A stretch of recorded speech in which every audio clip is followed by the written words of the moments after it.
Hello students, स्वागत है आपका ओनली पीसीएस में। आज हम जानेंगे मध्य प्रदेश के गठन के बारे में। मध्य प्रदेश के गठन के लिए हम 1947 से 1956 तक का जो कार्यकाल था वो काफ़ी महत्वपूर्ण था और पूरे देश में भी भाषाई आधार पर राज्यों के गठन की मांग चल रही थी। इसी क्रम में हम प्रारंभ कर रहे हैं मध्य प्रदेश के गठन का पहला भाग। 1947 में 15 अगस्त 1947 को भारत की आज़ादी के बाद 562 रियासतें स्वतंत्र हुई और उन्हें धीरे धीरे भारतीय संघ में मिलाया गया। लेकिन 1947 के बाद राज्यों में प्रशासन करने के लिए भारत सरकार ने अंतरिम रूप से 4 भागों में पूरे देश को बांटा, जिन्हें part A, part B, part C और पार्ट डी की संज्ञा दी गई थी। पार्ट ए में ऐसे क्षेत्र थे जहां अंग्रेज गवर्नर पहले सीधा शासन किया करते थे, उस क्षेत्र को पार्ट ए का नाम दे दिया गया। पार्ट बी को ऐसे क्षेत्रों में रखा गया जहां रियासतें हुआ करती थी, बड़ी रियासतें हुआ करती थी और राज्य प्रमुख शासन किया करते थे। थोड़ा बहुत हस्तक्षेप अंग्रेजी शासन का भी हुआ करता था। पार्ट सी में ऐसी छोटी रियासतें रखी गई और ऐसे क्षेत्र रखे गए जहां अंग्रेज चीफ कमिश्नरी सिस्टम लागू किए हुए थे और कमिश्नर के माध्यम से शासन किया जाता था। पार्ट डी में अंडमान निकोबार द्वीप समूह को रखा गया था।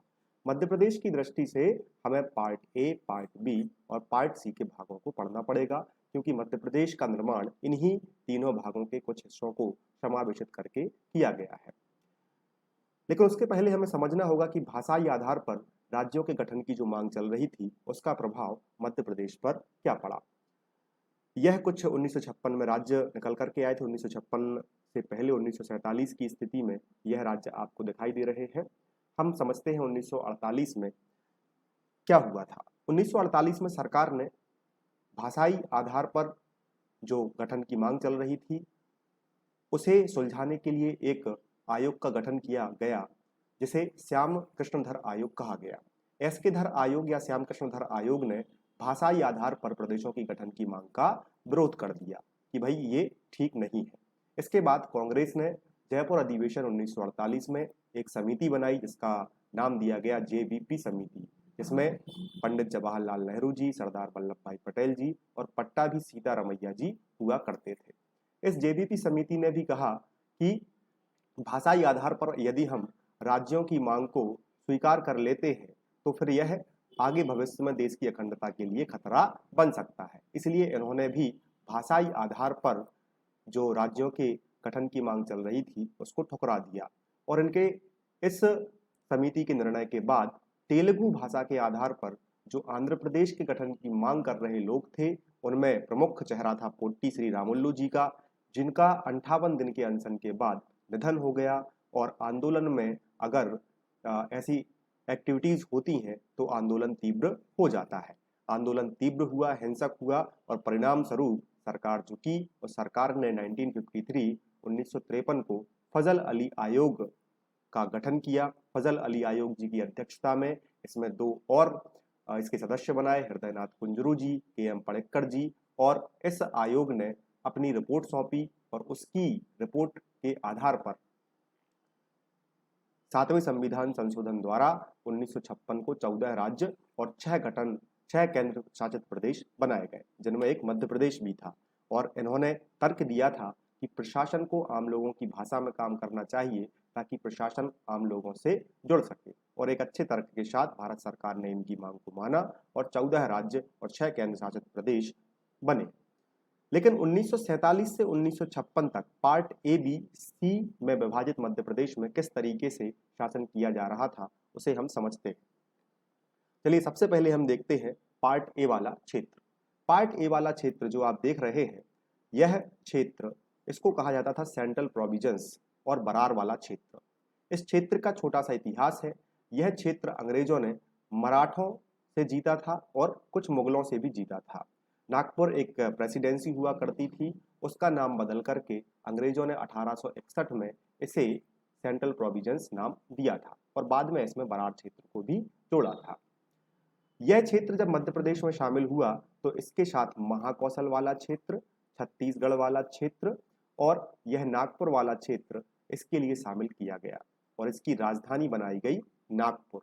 तो सीपी एंड बरार वाला क्षेत्र, सेंट्रल प्रोविंस और बरार वाला क्षेत्र, जिसे जवाहरलाल नेहरू जी ने 1950 में मध्य प्रदेश कहा था, यह 1947 से लेकर के 1956 तक का मध्य प्रदेश कहा जाता है।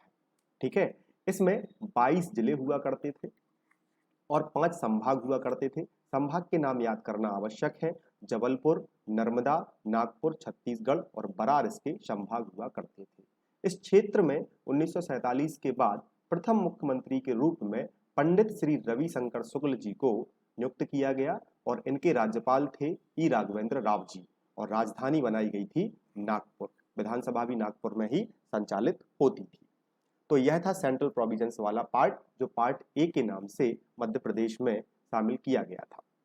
चलिए अगला पार्ट देखते हैं। अगला पार्ट है मध्य भारत का क्षेत्र या मालवा संघ का क्षेत्र। देखिए, स्वतंत्रता के बाद होलकर स्टेट और ग्वालियर स्टेट भारत में शामिल हुए और इन्हीं के साथ 26 छोटी छोटी रियासतें, ये छोटी छोटी रियासतें यहाँ पर फैली हुई थी मालवा क्षेत्र में, वो भी शामिल हुई। क्योंकि होलकर स्टेट और ग्वालियर स्टेट बड़े राज्य थे, इसलिए राज्य प्रमुख का पद जीवाजी राव सिंधिया जी को दिया गया जो ग्वालियर स्टेट से आते थे, और यशवंत राव होलकर जी जो उपराज्य प्रमुख थे, उन्हें उपराज्य प्रमुख बनाया गया जो होलकर स्टेट से आते थे। छोटी सी कहानी है कि जब पहले जीवाजी राव सिंधिया जी को राज्य प्रमुख नियुक्त किया गया तो यशवंत राव होलकर जी नाराज हो गए। फिर बाद में जब पंडित जवाहरलाल नेहरू जी मध्य प्रदेश आए, उन्होंने दोनों को राज प्रमुख और उपराज प्रमुख की शपथ दिलाई और 2 राजधानियां भी इसकी घोषित की गई। इसकी शीतकालीन राजधानी ग्वालियर बनाई गई थी और ग्रीष्मकालीन राजधानी इंदौर बनाई गई थी। याद करने के लिए आपको कठिन ना हो इसलिए आपको याद रखना है कि उत्तर साइड, उत्तर तरफ अधिक ठंड होती है। शीत ऋतु जो है अधिक प्रभावी आपको उत्तर दिशा में देखने के लिए मिलती है, बर्फबारी भी उत्तर दिशा में होती है और मध्य प्रदेश ग्वालियर के उत्तरी हिस्से में है। तो ग्वालियर जो है हमारी शीत ऋतु की राजधानी हुआ करती थी मध्य भारत या मालवा संघ की, और ग्रीष्मकालीन राजधानी इंदौर हुआ करती थी। ठीक है, यह क्वेश्चन पूछा गया है तो इसके लिए आपको यह फैक्ट याद रखना है। अब मध्य प्रदेश के जो मध्य भारत और मालवा संघ के 1948 से 1956 तक कुछ मुख्यमंत्री रहे हैं, तो 28 मई 1948 को गठित हुए मालवा संघ के कुछ मुख्यमंत्री थे।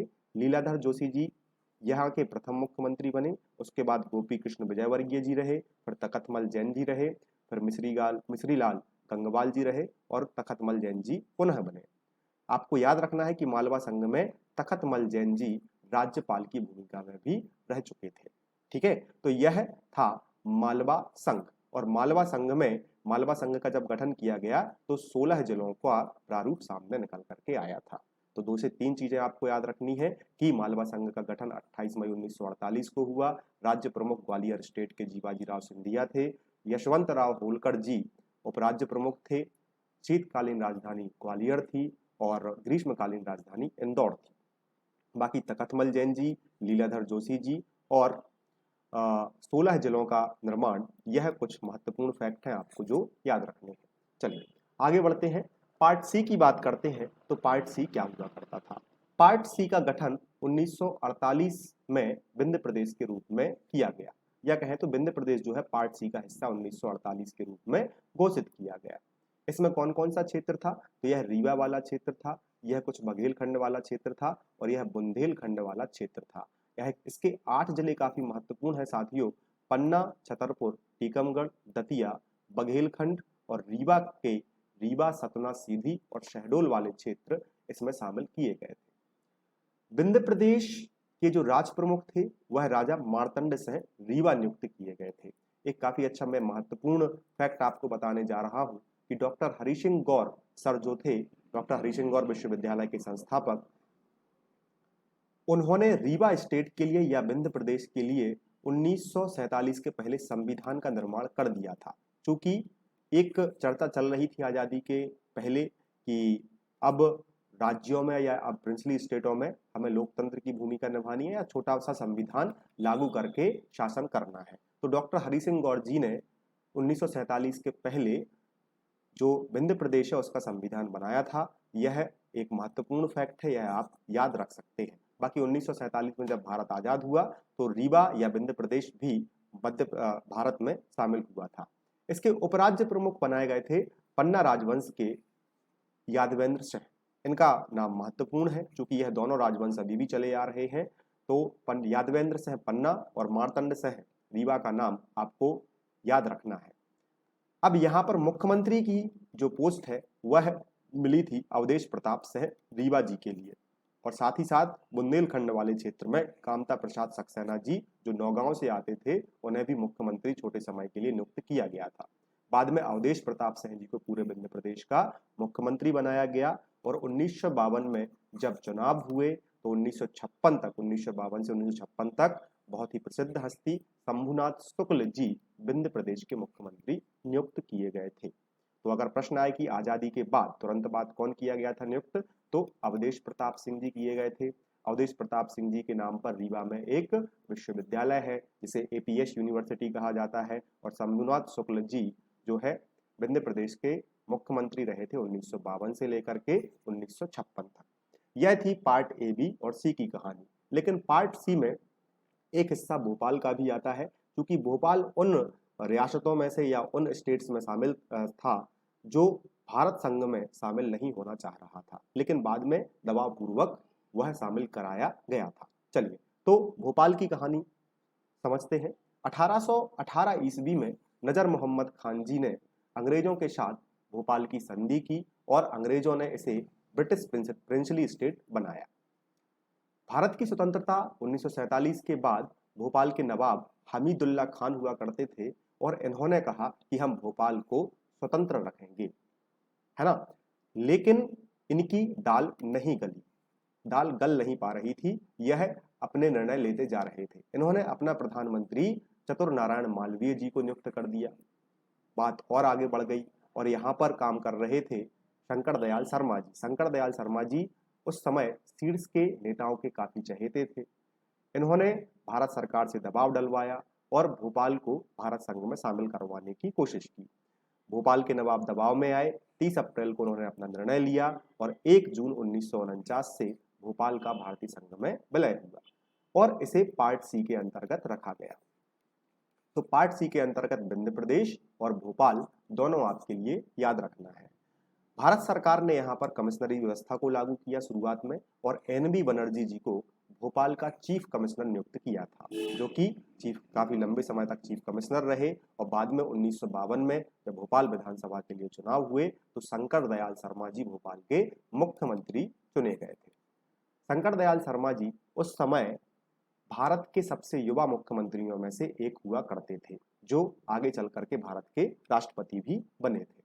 तो यह मध्य प्रदेश के पार्ट ए, बी और सी की कहानी है कि वह किस तरीके से अपना प्रशासन चलाया करते थे या उन्हें शामिल करने के लिए कौन कौन सी मशक्कतों का सामना करना पड़ा। अब 1 नवंबर 1956 को जब मध्य प्रदेश का गठन हुआ इन्हीं उपरोक्त क्षेत्रों को मिलाकर के, तो फिर भी कुछ बदलाव किए गए। चूंकि भाषाई आधार पर कुछ बदलाव किए जाने प्रस्तावित थे फजल अली आयोग की गठन की सिफारिश के आधार पर, तो उनमें राजस्थान के कोटा जिले की एक सिरोंज तहसील हुआ करती थी जिसे विदिशा जिले में जोड़ दिया गया।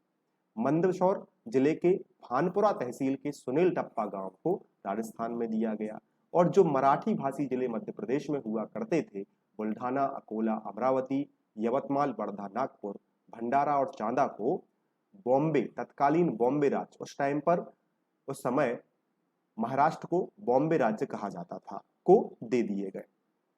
इस प्रकार से 1 नवंबर 1956 को मध्य प्रदेश का क्षेत्रफल 4,43,446 वर्ग किलोमीटर हुआ करता था। 4,43,446 वर्ग किलोमीटर हुआ करता था। इसमें 43 जिले थे और 8 संभाग शामिल थे, और इसकी राजधानी बनाई गई थी भोपाल। तो आपको याद रखना है कि अगर पूछा जाए कि सीपी एंड बरार की कैपिटल या राजधानी क्या थी, तो आपका आंसर जाएगा नागपुर हुआ करती थी। मध्य भारत की राजधानी अगर पूछी जाए तो मध्य भारत की 2 राजधानियां थी, शीतकालीन ग्वालियर में थी और ग्रीष्मकालीन राजधानी इंदौर में हुआ करती थी। विंध्य प्रदेश की राजधानी रीवा हुआ करती थी। और जब 1 नवंबर 1956 को मध्य प्रदेश का गठन किया गया तो उसकी राजधानी भोपाल बनाई गई। भोपाल उस समय तहसील ही था, जिला नहीं बना था। आगे हम पढ़ेंगे कि मध्य प्रदेश के अन्य जिलों का गठन कैसे हुआ और अन्य संभाग कैसे अस्तित्व में आए। तब तक के लिए धन्यवाद, थैंक यू सो मच, बने रहिएगा हमारे साथ।